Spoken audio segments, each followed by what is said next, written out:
Welcome, everyone. We're going to go ahead and get started. This is our open house for, it's interesting. We've got some chimes happening, and I'm not sure where that's coming from. I'm going to go ahead and continue. Not.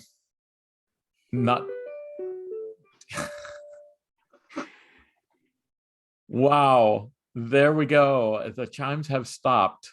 So we're going to go ahead and continue. Welcome, everyone. We're going to start our meeting today. This is an open house for the NewSpace course. We're going to talk a little bit about the course, but also talk about the struggles and the challenges to do business within the space industry, the new space industry most specifically. And to help with this discussion, we've got our experts for this class, which is Mike Daly. Mike Daly, welcome. Hello, Michael. Hello, everybody. I'm really happy that you're here. And also we have Ken Allman. Ken, welcome. Good day to everybody. Great. So as we go forward, we will ask you some questions, but we're primarily at this point going to stay informational in this approach. The idea of an online class for new space industry is the brainchild of Mike Daly. And Mike, I'm really going to turn to you at this point and say, why is this class necessary? Well, we designed and built this class for a lot of reasons, Michael.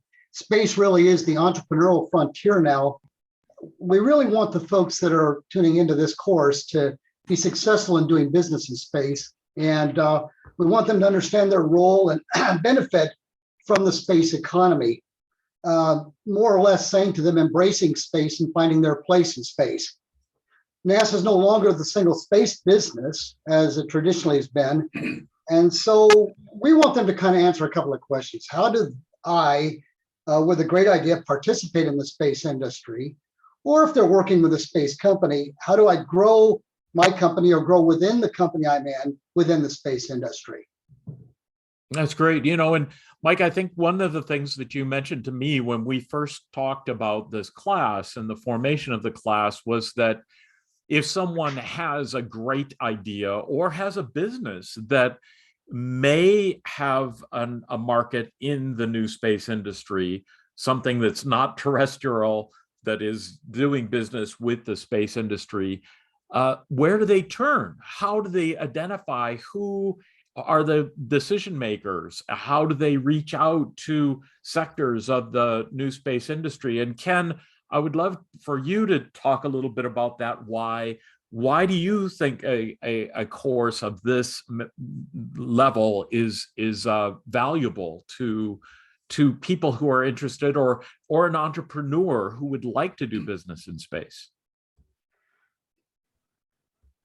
Well, most entrepreneurs are trying to find their foothold. They got a good product, or they believe they have a good product, they have a good service, and they kind of understand their customer base. The question then lies with, do they truly understand in the new space industry how big that customer base really is?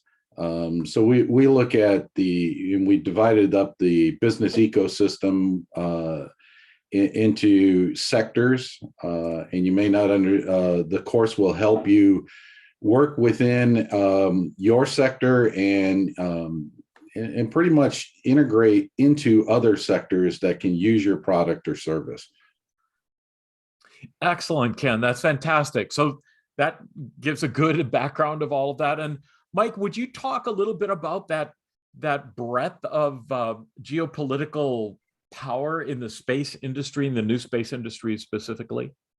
Sure, Michael. And without getting into too much detail now, Ken was a great introduction into this, that this is a business ecosystem, but this big business ecosystem very much operates on a global scale and impacts every aspect of an individual's life, whether they know that or not.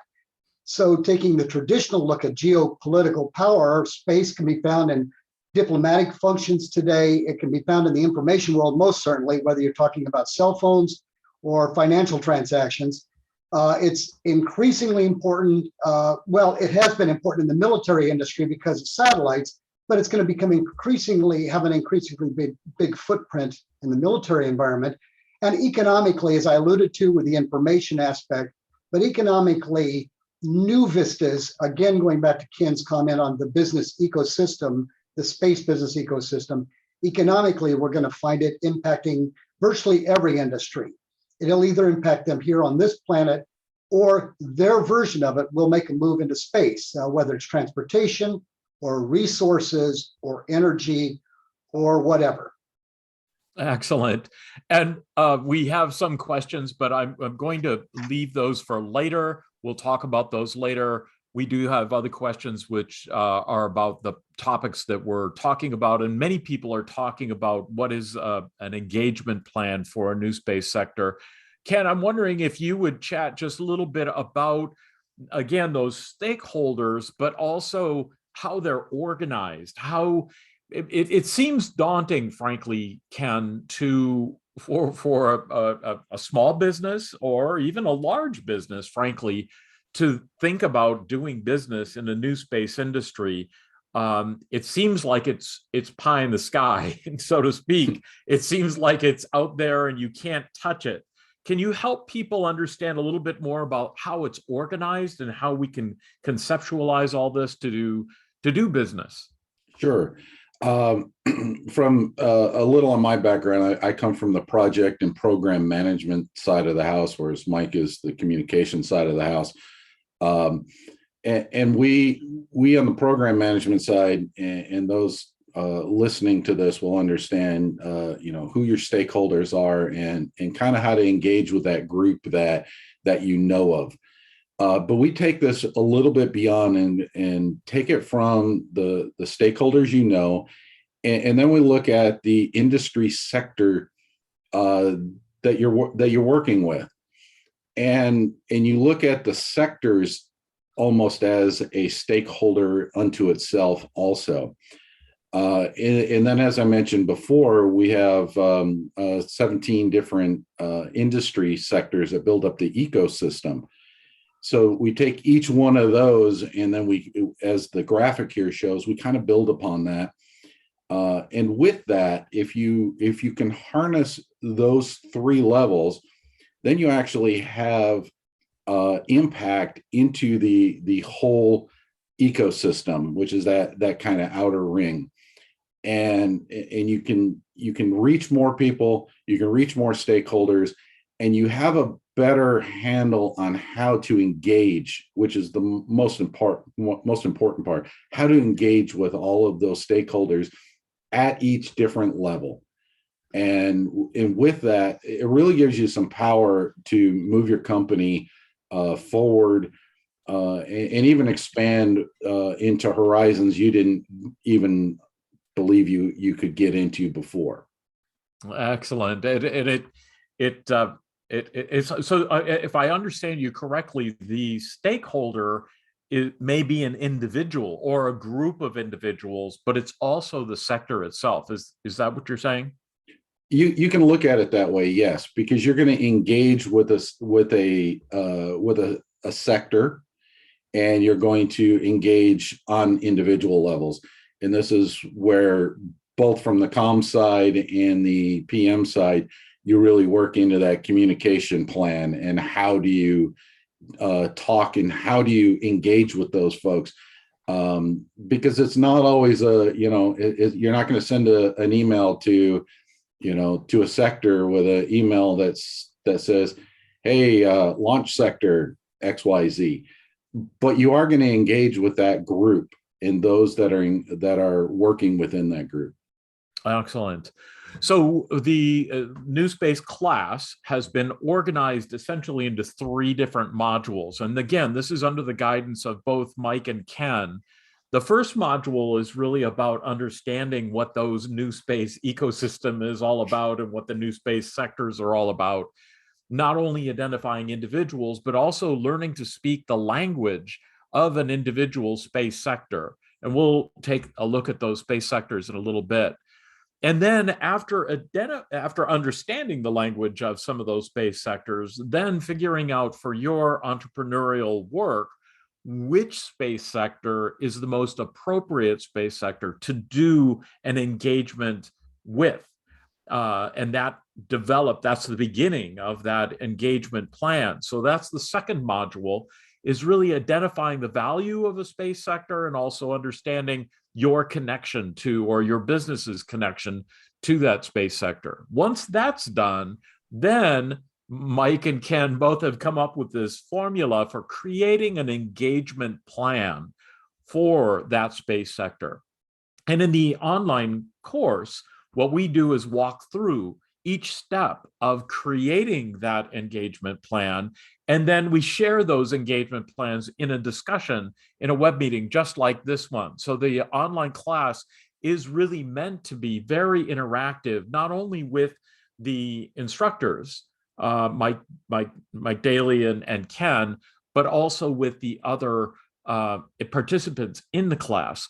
Mike, would you share just a little bit about the objectives of the class in terms of what people, the value of the class, what people will be able to take away from the class? Sure, Michael. And Ken and I put a lot of thought into this as what in our world, the deliverables were, what we wanted the participant to take away from it. So we have identified four course objectives, which are up on the screen there for you, of improving your understanding of the ecosystem, and then understanding your business sector, as Michael talked to, and Ken also. Then how they can, who needs to be engaged and how best to engage them, and then completing an actual engagement plan that is functional and will work for you. Again, the overall objective here is designed to help you understand the NewSpace stakeholder environment and how best to conduct group and individual stakeholder engagement.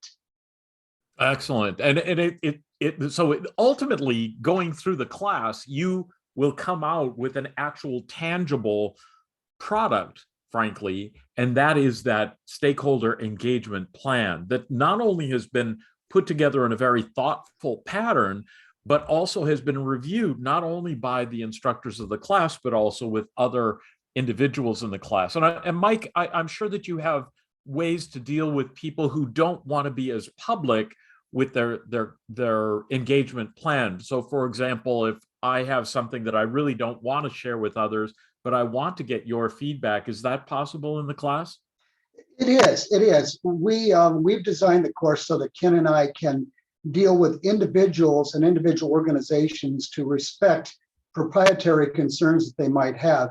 Ken and I both come from a background of doing many, many years of work with these kinds of companies and understand the various methods we can use to protect any information they want to share, but also provide them with whatever guidance might be helpful to make their plan a success. So we have a plan both from an academic side, if you want to share your plan and get the input of others, or if you want to be a little bit more private and share it just with Ken and I and initiate all the necessary protocols and protections to make sure that information doesn't go anywhere. But it still gives you the access to an additional source of advice and consulting. Excellent. So in the online class, and of course, I'm part of the team, I'm an educator. So what I do is I translate some of the vast information and knowledge of Mike and Ken into activities that will help people understand the process, but also understand the skills that they need to become competent to reach out to stakeholders in the new space industry, whether it be transportation or finance or habitats or communications or industry or mining or all of the 17 sectors that Ken has talked about, and have the confidence really to speak their language and also be able to present a professional engagement plan to begin to work in that industry. So Mike, I wonder if I could turn back to you to talk a little bit more about that authentic stakeholder engagement. How can you go through some of these points related to building that engagement? Well, sure, Michael. And the reason that we're giving this at this point, not trying to make this too much of a digging into what the course is at or what it's about. The reason Ken and I wanted to include this part is to let folks know that we're talking about authentic stakeholder engagement. Now, authentic stakeholder engagement is not a list of names on a spreadsheet. It's a two-way investigation. Two-way communication, and it's a understanding in detail of the channels that a stakeholder uses to communicate. But in order to have this authentic stakeholder engagement, there's 7 definitely need to haves that Ken and I have identified that empower this engagement, this authentic engagement, and make it work, quite candidly. So, and you can see them listed here. I won't read them to everybody, but it talks about character and a commitment by the entire organization, and that it's data driven. This is not something, as I was jokingly saying earlier, you just list names on a spreadsheet and hope somebody gets called. It brings in everybody involved internally and externally, which is why we talk about employees. It looks at stakeholders as partners, not just, gee, we're going to talk to them one time and we've done our part with stakeholder engagement. And it's a commitment to the long term. Now, these are very much things that Ken and I deal with as we're helping people establish stakeholder processes. And it's something that we feel is important for one of the important takeaways of a course participant to understand these things, to either take back to their leadership, or in the case of leaders that might be taking the course, to understand in order to be successful with a stakeholder engagement process. Excellent. So we're going to go ahead and skip this that slide, but we do want to let you know that one of the other elements that we have included in the course is what we call a private NewSpace Enterprise magazine. One of the problems with the information that's coming out of the new space industry is that it's changing so rapidly, and it has to be evaluated on a fairly rapid scale as well. So in the course, we invite all of the participants to share articles that they've found in their particular sector, to share them with the group and get comments and begin a dialogue. And we use an application called Flipboard, which is really fairly handy on your phone or on an iPad. And when you post an article, you can tag it with one of those 17 sectors: transportation, information infrastructure, communication, microgravity, research, education, manufacturing, robotics, travel, security, habitats, mining, energy, maintenance, maintenance services, administration, environmental, industry, and healthcare and finance. And so each one of those sectors articles can be tagged with one or more of those sectors to encourage an informed discussion about those particular sectors. And in addition, we have an activity which I'm going to model for you right now. And the activity is to share an article with the group. And Mike and Ken, I don't think you knew what article I'm going to be sharing, but I'm going to go ahead and share this article from Tim Fairholtz. It's an article that was in the, it was in the Quartz. It's a organization called Quartz. And the title of it is that SpaceX just saved NASA $500 million with one rocket. And one of the things, I tagged this with the financial industry or the financial sector for NewSpace. And the story is basically this: that NASA was trying to send a probe to Jupiter, and they patched together an older rocket, and it turned out that they were not going to be able to use it for many years. They turned to SpaceX, and in a matter of a much shorter period of time, they came up with a solution that was the pocket cost, the cost for the SLS previously was $726 million, and the new rocket that was coming from SpaceX was was at a price tag of $178 million. So there is a savings of money. And one of the reasons I found this article incredibly interesting was that we hear a lot about billionaires who are doing business in space.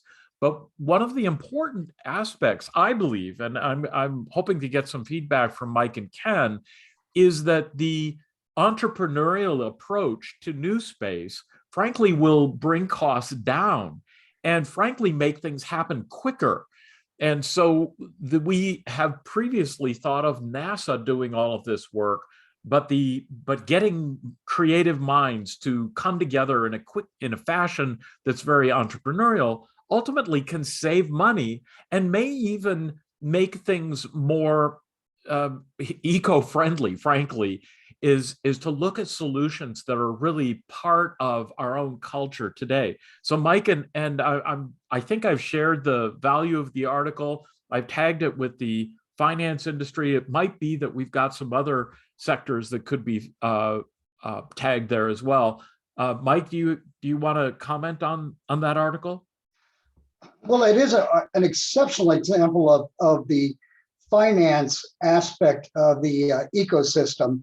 And to kind of enlarge on what you said, you're right. It's moved beyond the billionaire club as the costs of launch have gone down. That along with miniaturization, which is lightening things up as far as launch, weight, and robotics, things of that nature are all coming to a perfect convergence, and going to which is enabling the industry to go forward, which I think this article contributes to. It also explains to those that are in the business aspect of space or the financing aspect that are looking for reasons of, okay, what exactly is the return on investment in this company? This is a perfect example of showing a return of investment by going a less expensive route to make pathways into space a lot easier. So, excellent. That's great. Ken, do you and of course I'm acting as a student here, and frankly, I learned a lot when I did this particular activity, which we asked other participants to do in the course. Do you have any comments about that article? Well, if you look at and compare what's going on today, and this article is just one example relating to the space race from the 60s, and where things that were extremely expensive turned into commercial use, everyday use, and those folks that get wrapped up with, oh, it costs $500 million to launch a rocket. This shows it's not going to cost that. And it allows companies to forecast at some point they're going to be able to get into this industry. And when will it be cost effective for them to jump in and use some of these services as they watch the cost of using those services come down. Excellent. That's fantastic. So let's go ahead and continue. And so we've talked a little bit about Module 1. We do the introduction to the ecosystems. We talk about the business sectors and try to figure out how to speak the language of those individual business sectors, and then identifying the participants' own business sector or perhaps the interest in a particular business sector. For example, I'm in education. I didn't even consider that education is actually a business sector, is a NewSpace sector. So I'm very interested in developing programs for that particular sector. And then also understanding the desire for business sector relationships and developing how that engagement will happen. And then discussing the challenges and opportunities that are available in each individual space sector. And those are done with others in the course. So as you may actually find others that are interested in the same space sector. So there's a networking component to being involved in this online course. So Mike, do you want to talk about the networking aspect to students going through or participants going through, and then actually finding alliances with others who may be interested in the same space sector? Well, sure. It's actually, in its own way, it's a stakeholder relationship kind of an engagement. You're finding individuals that are in your field or related to your field, or are pursuing different projects that you might not have even thought of before. And so it helps your innovation, your new concepts to help push your business forward. This happens because all of a sudden people are, instead of being in a very narrow area where they're perhaps developing a single piece of equipment, or they are in a single module, they're in a single launch kind of an industry somewhere. This allows them to expand that horizon and understand, getting back to the original thought on this process, of the entire industry sector that they're in, and bigger than that, the entire business ecosystem that they're a part of, to help make that industry sector and that ecosystem much more influential in world affairs, and much more influential in their own country. And it really expands, like that earlier slide showed, growing from that first bit of relationships that you're forming. So point being is that what they're learning here to do with others is the same kind of a mechanism they're going to use in working with people in their associated sectors, and perhaps in their own individual organizations, if people, multiples in their organization are part of this process. Excellent. So we, in module 2, that's when we go through the planning components, and sort of in a safe space, just as Mike is talking about, you can practice engagement and practice using the language of a particular sector before working with actual people in the sector. And that goes in module 2. So those activities are all centered around developing that stakeholder engagement plan, but it's also being able to practice those skills. So I mentioned earlier that I'm in the education industry, but I have a little example here. Again, we have an activity for the participants to share the value of a particular space sector. And what was shocking to me is there is data related to the education in new space industries already, frankly, in the millions, the hundreds of millions. And so the opportunity there is a great opportunity there. And it was sort of shocking to me to be able to go to some data and find out that there really is a great new space industry for education at this very moment. Mike, do you want to talk a little bit about the elements of the engagement plan? Again, we can't go into too much detail because that's in the course, but in a broader sense. Well, yes, as we were mentioning, we've identified 10 components, 10 elements, whatever name you want to give them, that have to go into a successful engagement plan, a planning process, and the plan itself.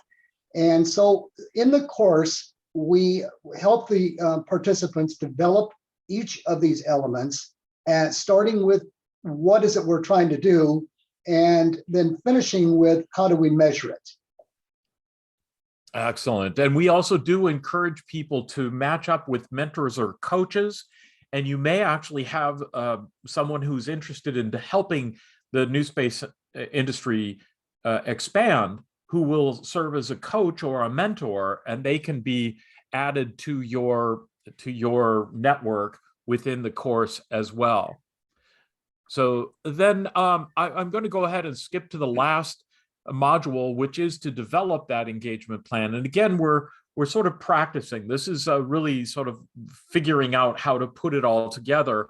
But really, it's a method of putting together facts and figures into a presentation, being able to discuss that presentation with others who are aligned with your space sector, and then present it in a meeting just like this one to get some feedback, not only from the other participants, but also from the facilitators of the course. Ken, I want to sort of throw back to you on this particular one and talk about the value of being able to put together a sort of a draft of an engagement plan and being able to get feedback from not only the participants, but the facilitators and teachers like yourself. Yeah, sure.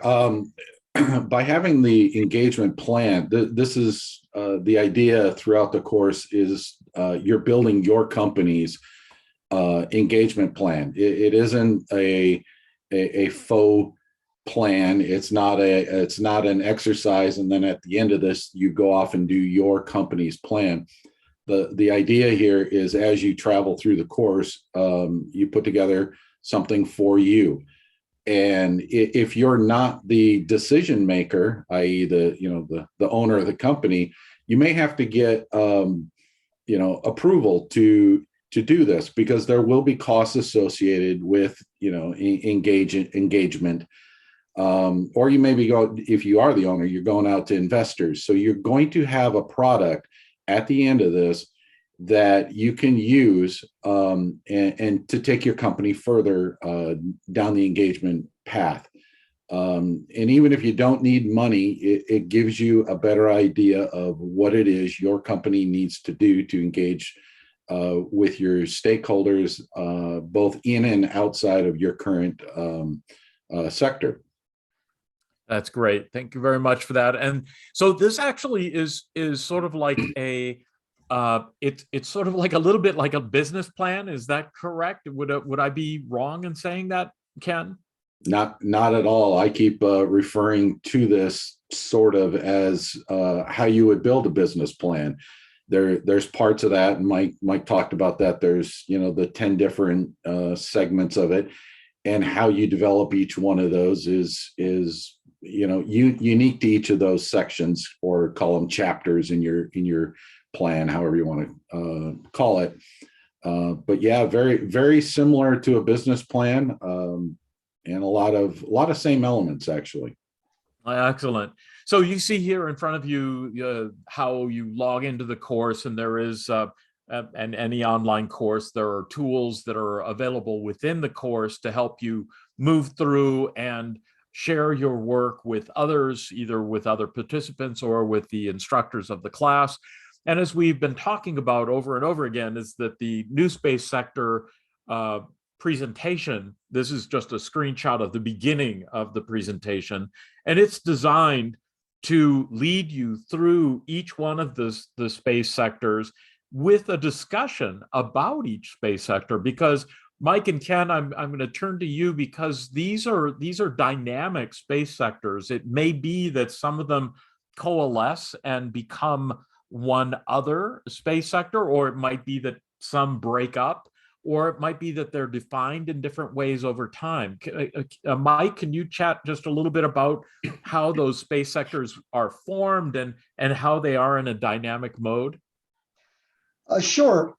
Well, in the early days of the space industry, principally the 50s, 60s, the early years, basically space was pretty much just transportation. It was very simply a launch, and with some end in mind, either a domestic aspect to it, satellites, or putting people on the moon, or a military aspect to it.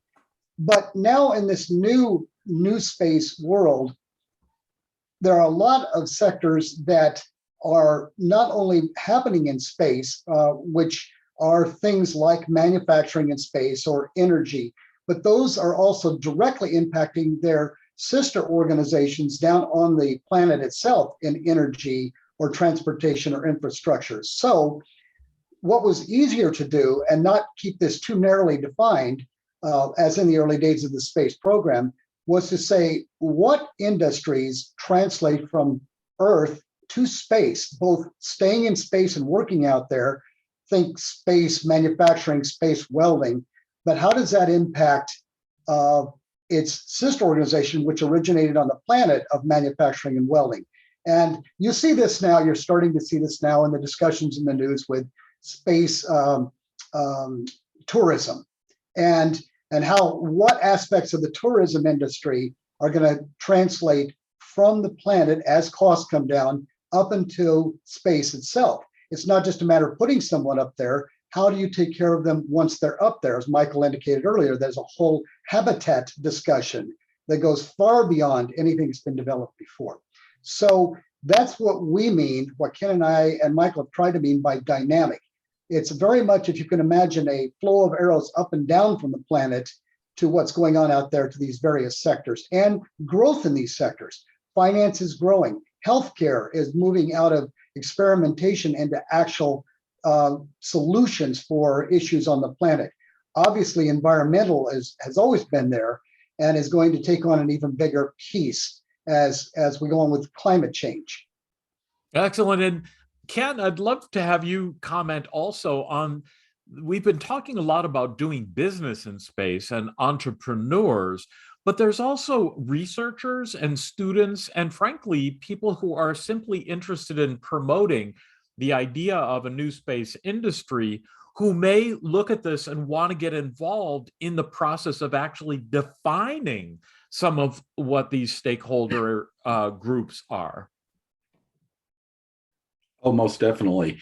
And Mike and I are starting to work with some universities actually to help move some of their STEM projects or programs into an actual space-related program. And with that comes a new breed of employee, a new breed of executive, and they're going to want to take businesses that aren't currently in the space industry and say, hey, we got a pretty good product or service, and we can do this in space. And we'll start seeing this, Mike mentioned with space tourism, as you know, and we talked earlier about getting costs down. We'll see who the first hotelier to build a space hotel is.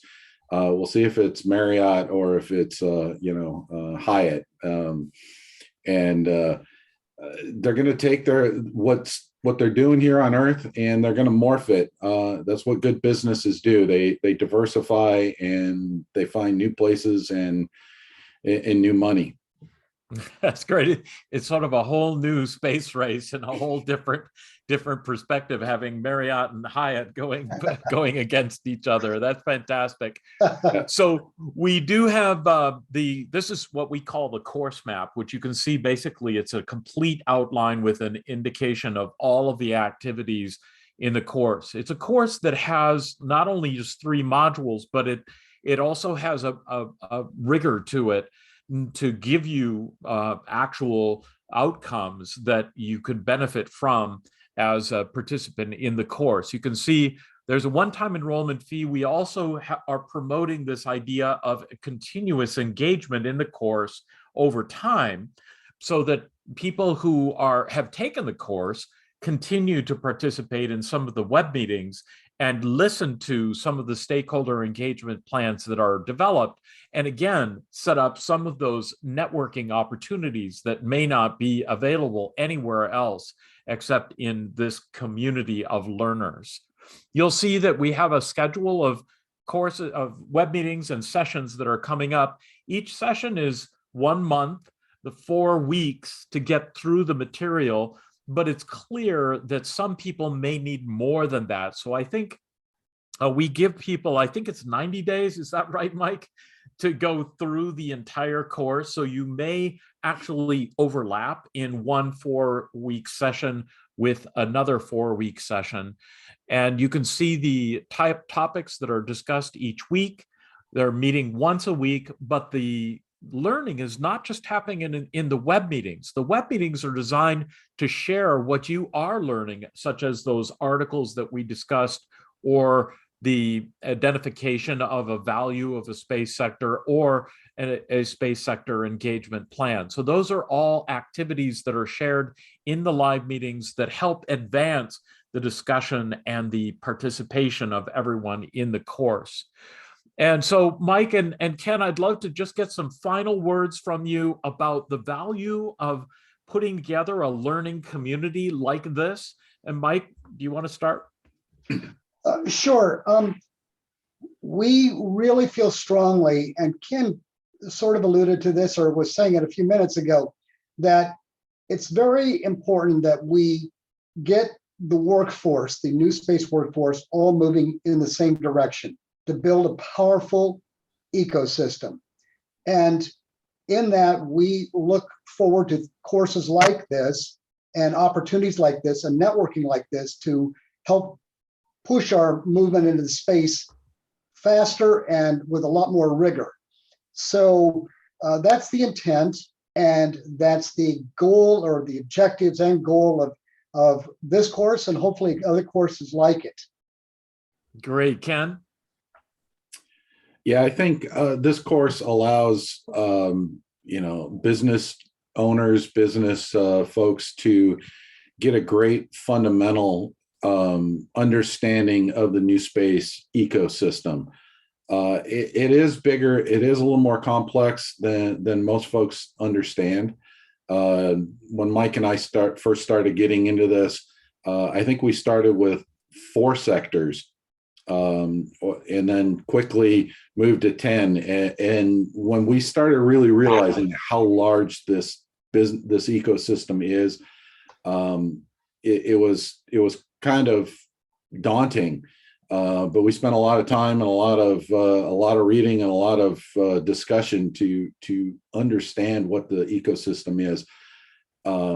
So for those business owners that are in the industry or wanting to get into the industry, this course really can give them a great fundamental on how to do just that. Excellent. Thank you so much, Ken and Mike. We're really happy that you were sharing this with us. My eyes have been open to the opportunity and also the learning opportunity that we have in this class. And I'm looking forward to seeing the next session. The next session, Mike, do you have the date of when the next session begins? Is it in? Well, yes, and just to clarify too, because the schedule was showing our movement on out in the year, our plan is to have the first of the 4 webinars that are associated with this course. You can start the course anytime. It's an online course, but the 4 webinars that support this course are scheduled for basically the 4 weeks in February. So Ken and I will be available on those 4 Wednesdays. We have the topics, as you saw in the example there, specific things we talk about. And like Ken likes to liken it to, it's more of an office call where we are talking with students. We are presenting some material that we think will facilitate and enhance the work they're doing and clarify where they may be in the course process. So we have our 4 sessions for February. And then as you saw in the previous slide, we'll rotate this same 4 courses up again periodically through the year for students. So you can start and take it in February. And if you get confused and you're still on the course, feel free to come back in May and go through the same discussion time again. Ken and I just want you to be clear and have the takeaways we want you to get out of this thing. Excellent. Thank you so much. Thank you all for joining us today, and we hope that you join us in NewSpace. This is a course that I think will be enjoyable. I'm looking forward, frankly, to being a part of the course. It really helps bring into reality some things that we've been thinking about for a long time and perhaps just dreaming about. And now it's time to put the pencil to the metal and really put some planning into place and talk about how these new space sectors can serve not only for business, but also for humanity. So thank you all for joining us today. We're looking forward to your participation in the course. Bye-bye, everybody. Thanks, everybody. Bye-bye. Thank you.